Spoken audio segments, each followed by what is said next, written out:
And today we'll be talking about a very important topic, and the show topic for today is called emotional intelligence. And we'll be talking about the astonishing power of our emotions and how we can manage our emotions and triggers to actually reach ultimate success. Now, this is a very important topic and one that can catapult you to make positive changes in your personal life and your career. Now, we know and realize, or at least I should say, you know and realize that it's very important for you or for me to know how to control our emotions, right?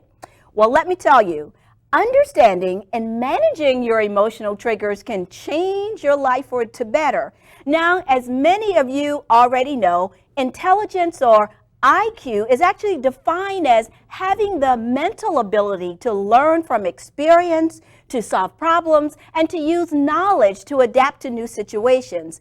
But distinct from academic intelligence is something called social intelligence. And this is what we in the psychology world is called emotional intelligence. So are you wondering exactly what is emotional intelligence? Well, let me tell you.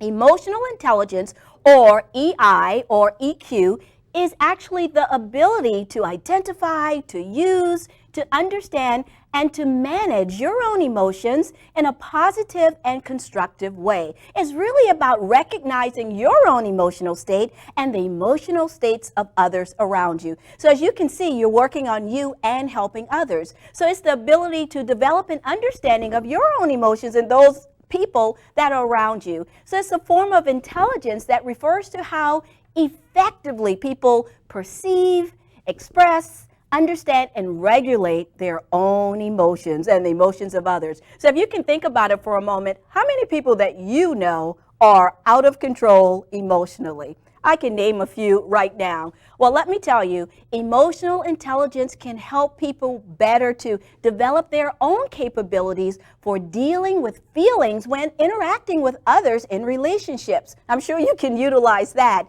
So also it helps to effectively work with people in the workplace and then in general. So in order to do this, we must be able to place our emotion related capabilities with the context of the situation. So this framework will actually help you to read what is going on inside of you and also then read what's going on in the environment or the people that you're currently with, while at the same time identifying the potential triggers that could derail your ability to effectively work with your emotions in the best way. So let me ask you for a moment, what are some of those things that you know can derail you? For example, is it anger? Is it fear? Do you have a bad attitude? What are some of those things that you know you probably need to work on? Well, let me tell you, this concept of emotional intelligence was developed by Daniel Coleman, and it's a way where you can actually have great self-awareness that enables you to recognize feelings and manage your emotions. So you need to know what's going on with you or inside of you at all time. Now, keep this in mind also. An emotion is a feeling state.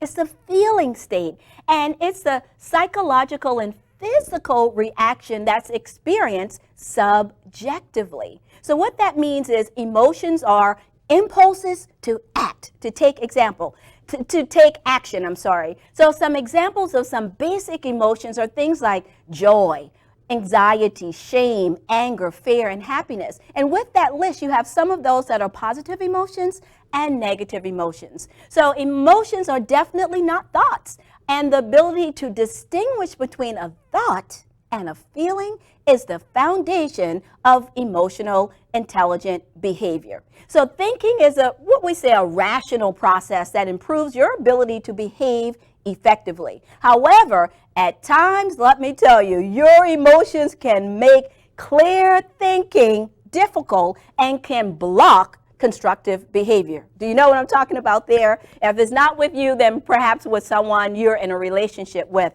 So emotions are really different from thoughts because emotions, again, lead to action. And for that reason, it is critical to be able to identify and recognize your own emotions. So the ability to distinguish between thinking and feeling enables us to plan and choose our behaviors rather than reacting to those behaviors or actions. And likewise, if you are not self-aware of your emotions and do not regulate and manage your emotions well, you can become what we call in the psychology world, or Daniel Goleman came up with a term called emotionally hijacked. Do you know what that means? Well, let me tell you, being emotionally hijacked is when your thinking brain is literally incapacitated for a moment as chemicals flood your brain. And you can imagine what's going on there. And then the emotional part of your brain takes over. So that's why people oftentimes act with emotion before allowing themselves enough time to calm down and let their thinking brain take over. Emotional always takes over first. All you have to do is give yourself enough time to relax. And then during this brief moment of time, our emotions become dominant and thinking just shuts down. So allow me to share a little more about emotional intelligence and how you can actually use it for your personal development. Now, there are 5 competencies of emotional intelligence, and maybe you've heard these before, but first is self-awareness. You need to be aware at all times as to what's going on with you. If you are not aware of what's going on with you, then somebody can actually cause you, allow you, or push you to act in an inappropriate way. So self-awareness is the first competency, self-regulation is the second, self-motivation, empathy, and effective relationship. So empathy and effective relationship is actually working with someone else. So self-awareness, let me just tell you a little bit about what that is. It's about knowing your emotions and their effects and understanding what causes those triggers and what causes you to act in an uncomfortable or inappropriate manner. So self-awareness is truly about having knowledge of all of the things and situations from your past that will trigger you to act in a certain way, and that also maybe cause you to react in a negative way. So that's self-awareness. Then there's self-regulation. So once you are aware of what's going on with you, then it's your responsibility to regulate your behavior. So self-regulation is about knowing how to manage your emotions and how to keep disruptive impulses in check. It's the ability to control your impulses and cope effectively with feeling depressed or feeling sad or fear or anger or just dealing with minor setbacks, as well as how to control a particular emotion from the past. So self-awareness, self-regulation, and then there is self-motivation. And this is about using your emotions to motivate and encourage yourself. It's the capacity to harness your emotions toward achieving your personal goals. So once you get those first 3 competencies together, self-awareness, self-regulation, and self-motivation, then you can work with someone else by using empathy. Now, empathy is about recognizing the emotions in other people. It is the ability to read nonverbal cues that reveal what other people are going through and what they really need and want to know. And then the last competency of emotional intelligence is effective relationship. So once you've actually used empathy, now you're going to work to build effective relationships. And this is about managing relationships well with others. And it's an ability to acknowledge and to display your own emotions accurately, as well as be sensitive to the emotions of others. Now, let me tell you, with strong relationship management skills, you will be able to influence others, you'll be able to handle conflict well, and you also will be able to develop and lead the work of others. And I'm telling you, with this skill, it can help you to get promoted in the workplace. And also, on a personal level, it involves motivation and being able to focus on a goal rather than demanding instant gratification. It's following that plan that you actually develop for yourself. So a person with a high level of emotional intelligence is also capable of understanding the feelings of others. I want you to really get that there. So what I want to do now is just share some of the core abilities that falls under emotional intelligence. And these actually can be grouped into 4 areas. And they may sound a little like the competencies, but they're a little different. So first is the same self-awareness. When you talk about core abilities, again, you must have strong self-awareness. And this is the ability to recognize your own emotions and how they affect your thoughts and behavior, and know your strength and your weaknesses, and then use that to build your self-confidence. And also another core ability then is self-management, which is the ability to control impulsive feelings and behaviors, manage your emotions in a healthy way, take initiative, follow through on commitments, and adapt to changing circumstances. Pretty simple, right? Then there's social awareness, which is the ability to understand the emotions, the needs, and the concerns of other people. It's really picking up on cues, feeling comfortable socially, and then recognizing the power dynamics in a group or within an organization. And then there's relationship management, and that is the ability to develop and maintain good relationships. I'm going to say that over and over because that is so important. You have to communicate clearly, inspire and influence others, work well in teams, and manage conflict.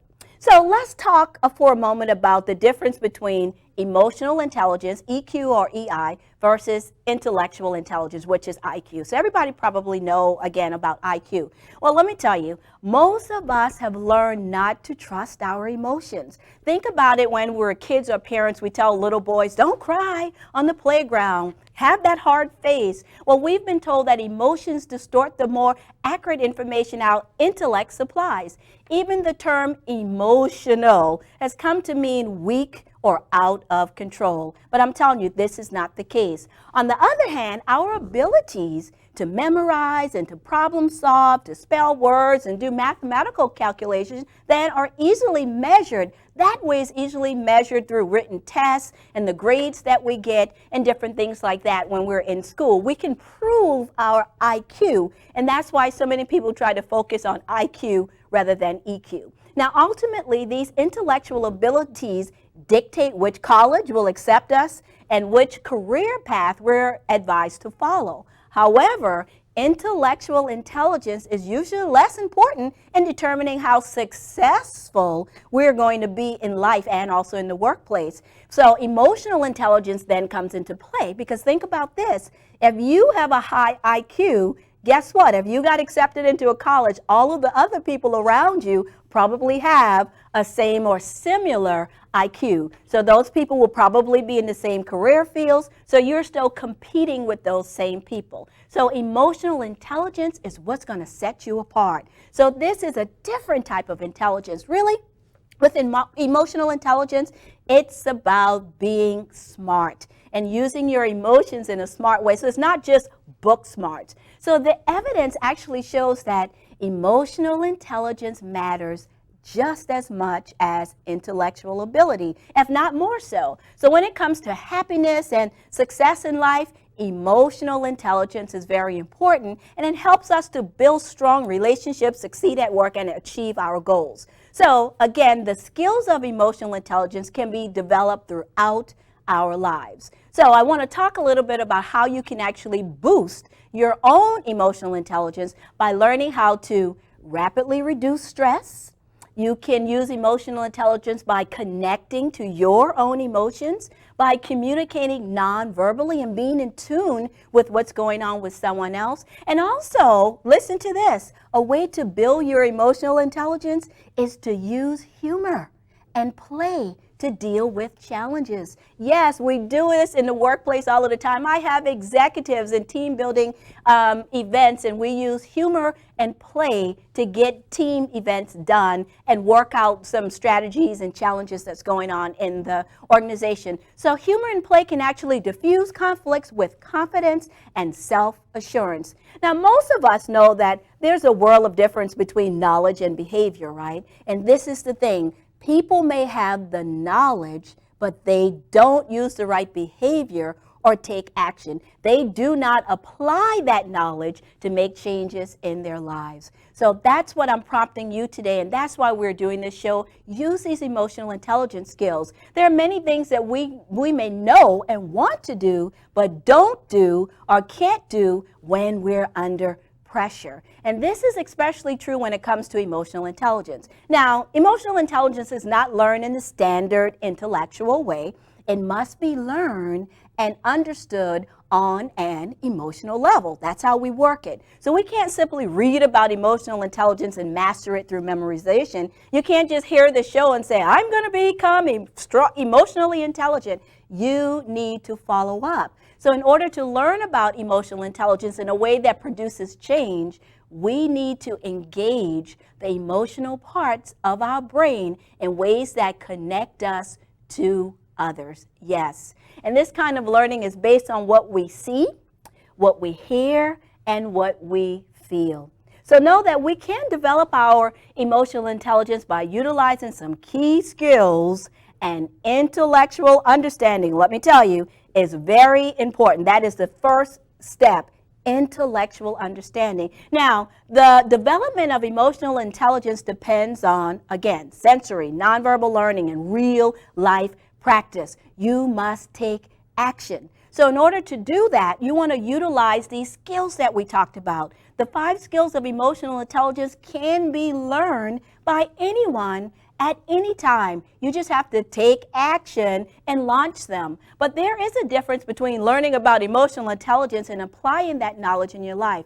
Just because you know you should do something, right, doesn't mean that you will, especially when you're feeling stress. So this is especially true when it comes to the skills of emotional intelligence. So developing these skills, you can do it through five specific actions. So I'm going to tell you about it, and it's going to be flashing on your screen so you can see these. Emotional intelligence consists of 5 key skills, each building on the last. So the first then is the skill number 1 is the ability to quickly reduce stress. You have to find ways to quickly reduce stress. And emotional intelligence skill number 2 then is the ability to recognize and manage your emotions. Number 3 is the ability to connect with others using nonverbal communication.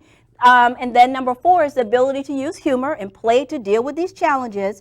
And number 5, the ability to resolve conflicts positively and with confidence. So let me tell you how we can do this. We can actually raise our emotional intelligence by engaging our emotions, because when we are overwhelmed by stress, guess what happens? The emotional parts of our brain override the rational part. Yes, I told you before, hijacking, even if you have the best plans, intentions, and strategies, emotional hijacking will take control, and you'll start functioning from that emotional side rather than your thinking side. So in order to permanently change behavior in ways that stand out under pressure, you need to learn how to take advantage of the powerful emotional parts of the brain that remain active and accessible even in terms of stress. And this means that you can't simply read about emotional intelligence in order to master it. You have to learn the skills on a deeper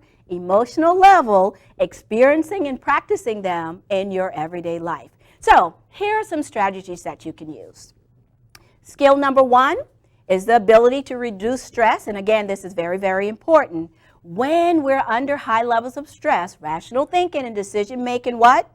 It goes out of the window. So runaway stress overwhelms the mind and body, and it gets in the way of our ability to accurately read a situation, hear what someone else is saying, to become aware of our own feelings and needs, and communicate clearly. So the first skill of emotional intelligence is find a way to quickly calm yourself down when you're feeling overwhelmed. And being able to manage stress in the moment is the key to resilience. This emotional intelligence skill helps you to stay balanced, to stay focused, and in control no matter what challenges you face. So develop your stress-busting skills by working through the following 3 steps. And let me tell you what these are. 1, realize when you're stressed. That sounds simple, right? A lot of people don't realize they're stressed. The first step in reducing stress is recognizing what stress feels like.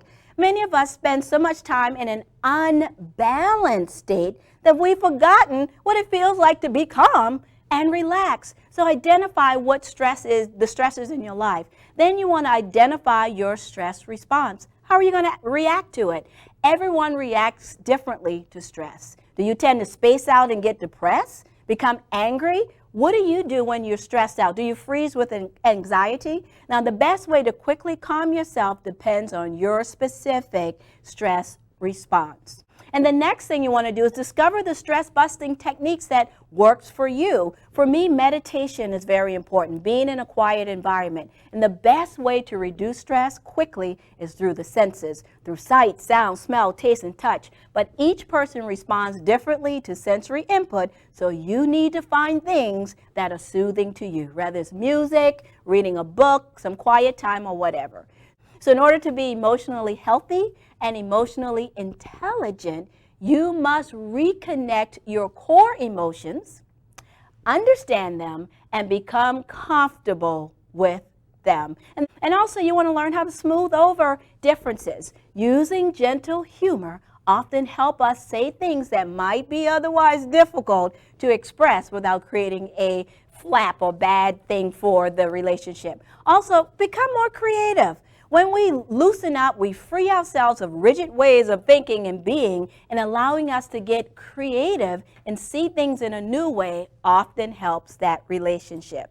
And also, here's another one, learn how to resolve conflict positively. Remember, conflict and disagreements will occur in relationships. And just because they happen does not mean that it cannot be resolved in a positive manner. So let me just give you some quick tips here for resolving conflict in a positive and trust-building way. Stay focused in the present.